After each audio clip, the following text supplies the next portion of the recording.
In this video, I want to talk about doing niche research or niche research, depending on how you care to pronounce it, the wrong way. And sadly, this is the way that most newbies approach niche research.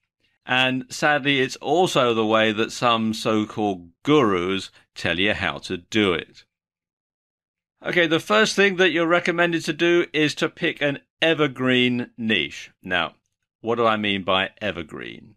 Well, I mean things like weight loss, fitness, dating, get your ex back, sports, particularly sports that require a lot of money to be spent on them, sports like golf, where there's lots of expensive equipment to buy and there's lots of tutorials and all that other sort of stuff.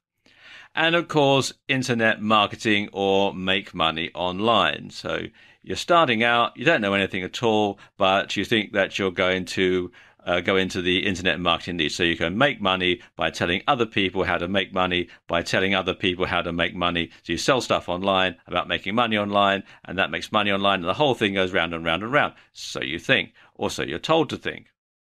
And so what these people do, or what most newbies do, is they'll go to the Google Keyword Planner and they'll find out what keywords get the most searches. Because they figure that if it's a popular niche, if it's a popular topic, if there's more searches, then they're going to make more sales. You know, there's 1 million searches for this particular keyword, so if only 1% of people buy my product for $9.99, well, you do the math. So they look through sites like Amazon or ClickBank to find which niche has the most products to sell. And of course, the more expensive that product is, or the higher the commission is on that product, the better, because they're just looking at it from a money-making perspective. They think it's all a numbers game. The more I can sell at the higher commission, then obviously the more profit I'm going to make, which is true to a certain extent.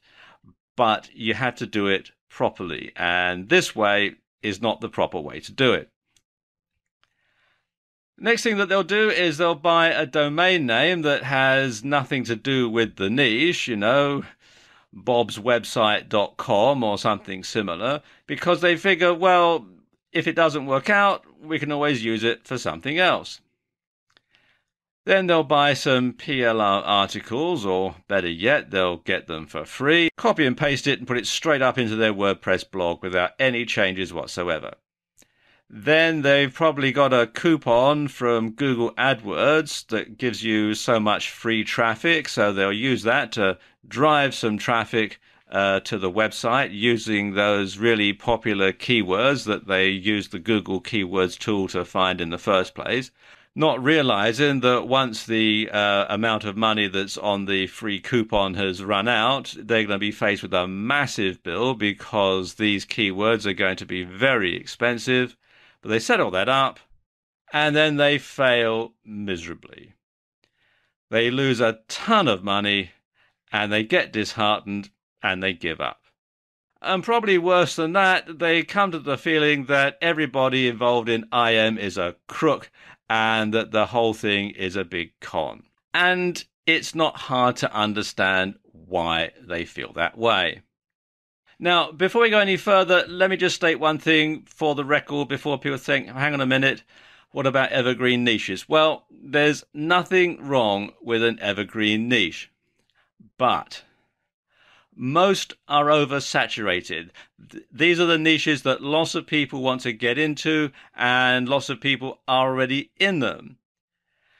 And the leading players in these niches are very well established. You've got people who've been in IM for many, many years. They've got massive lists. They've got all sorts of websites out there. They're up on the top of Google for practically every keyword because they've been there for so long, they know how to play the system.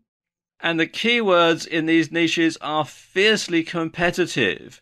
Again, because it's so oversaturated and because the leading players have been there for so long, then there's a lot of competition to get the really good keywords that are going to get you to the top of Google.